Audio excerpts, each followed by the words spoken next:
जोड़ने में कामयाबी हमें मिलेगी, ताकि नेट बैंकिंग के जरिए वो अपने अकाउंट को एक्सेस कर सकें, मोबाइल बैंकिंग के जरिए एक्सेस कर सकें, एटीएम से एक्सेस कर सकें, साथ ही ऑनलाइन ट्रांसफर कर सकें। पोस्ट ऑफिस अकाउंट्स में भी ये तमाम सुविधाएं उपलब्ध होंगी। इससे काफी मदद मिलेगी, खासतौर पर किसानों को, और जो वरिष्ठ नागरिक हैं उन्हें मदद मिलेगी। ग्रामीण इलाकों के नागरिकों को खास तौर पर मदद मिलेगी। इससे वित्तीय व्यवस्था से जुड़ने में वो कामयाब रहेंगे। माननीय स्पीकर महोदय, हाल के सालों में डिजिटल बैंकिंग, डिजिटल पेमेंट और फिनटेक से जुड़े हुए जो नवाचार हैं वो काफी तेजी से बढ़े हैं। सरकार ऐसे क्षेत्रों को काफी बढ़ावा दे रही है ताकि ये सुनिश्चित किया जा सके कि डिजिटल बैंकिंग का जो फायदा है वो सभी देश के कोने तक पहुंच सके और बहुत ही ये उपभोक्ता के हित में हो। इस एजेंडा को हम आगे बढ़ाते हुए, और 75 साल हमारी आजादी के हो रहे हैं, हम प्रस्ताव देते हैं कि 75 डिजिटल बैंकिंग यूनिट्स की स्थापना की जाए। 75 जिलों में स्थापना की जाएगी और शेड्यूल्ड कमर्शियल बैंक जो है वो इनकी स्थापना करेंगे। वित्तीय मदद डिजिटल पेमेंट इकोसिस्टम को हम देना चाहते हैं। हमने पिछले बजट में जिसका ऐलान किया था वो 2022-23 में भी जारी रहेगा। इससे डिजिटल पेमेंट को और बढ़ावा मिलेगा, इसमें और भी फोकस मिलेगा, पेमेंट प्लेटफॉर्म को बढ़ावा मिलेगा जो कि इकोनॉमिक होंगे, सस्ते होंगे और साथ ही साथ यूजर फ्रेंडली होंगे। हम अगली प्राथमिकता की ओर आगे बढ़ते हैं। पिछले कुछ सालों में लगभग 25,000 अनुपालन से जुड़े हुए मामले, कंप्लायंस को हमने घटाया है और कई जो गैर जरूरी कानून थे उन्हें हटाया है। ये हमारी सरकार की मजबूत इच्छा शक्ति को दिखाता है। हम मिनिमम गवर्नमेंट और मैक्सिमम गवर्नेंस के हमारे एजेंडे पर हम आगे बढ़ रहे हैं।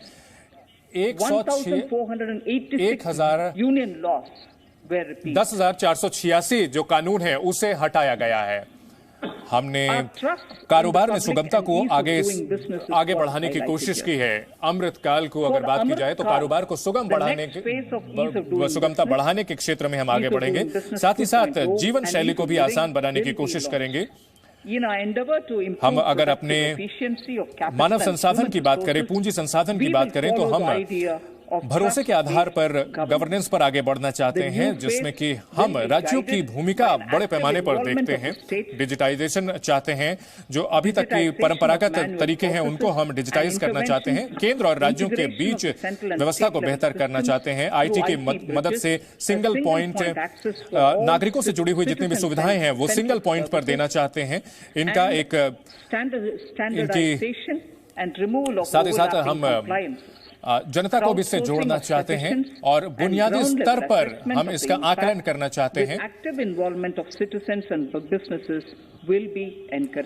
एक सिंगल विंडो पोर्टल परिवेश की शुरुआत की जाएगी, जिसमें कि 2018 में हमने इसकी शुरुआत की थी ताकि एक ही जगह सभी तरह की मंजूरी मिल सके।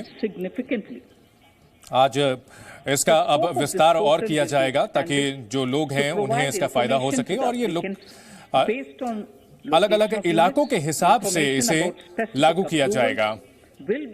इससे लोगों को सभी जो मंजूरी है वो सिर्फ एक ही जगह मिल सकेगी। साथ ही साथ पूरी प्रक्रिया की वो निगरानी कर सकेंगे। एक केंद्रीकृत व्यवस्था होगी।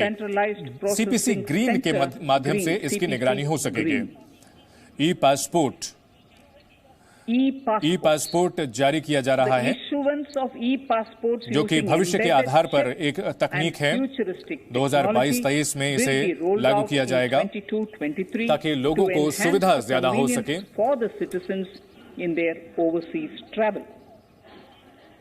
जब भारत 100 साल का होगा तो हमारी जो आधी आबादी है वो शहरी इलाकों में रह रही होगी, और इसकी तैयारी के लिए जो हमारे शहरी विकास का क्षेत्र है वो बहुत अहम हो जाता है, जिससे देश की जो आर्थिक क्षमता है उसका इस्तेमाल किया जा सकता है ताकि हम जनसंख्या से जुड़े हुए फायदे को इस्तेमाल कर सकें। मेगा सिटीज का को आर्थिक विकास का केंद्र हम बना सकेंगे। इसके लिए हमें टियर 2 और टियर 3 सिटीज हैं, दूसरे और तीसरे दर्जे के शहर हैं, उनको भी भविष्य के लिए हमें तैयार करना है। इसे हमें अपने शहरों को अच्छे शहर रहने की व्यवस्था के साथ साथ युवाओं के लिए मौके देने के केंद्रों के तौर पर इन्हें विकसित करना पड़ेगा। और जो शहरी विकास है वो पुराने तरीके से नहीं चल सकता, हमें इसमें एक क्रांतिकारी बदलाव करना होगा। एक उच्च स्तरीय कमेटी बनाई जाएगी जिसमें कि शहरी विकास से जुड़े हुए लोग होंगे, शहरी विकास से जुड़े हुए अर्थशास्त्री होंगे, ताकि जो शहरी क्षेत्र की क्षमताएं हैं उसको बेहतर किया जाएगा, प्लानिंग की जाएगी और वहां गवर्नेंस को और बेहतर किया जाएगा। शहरी क्षमता को बढ़ावा देने के लिए राज्यों को हम मदद करेंगे, आधुनिकीकरण हम करेंगे,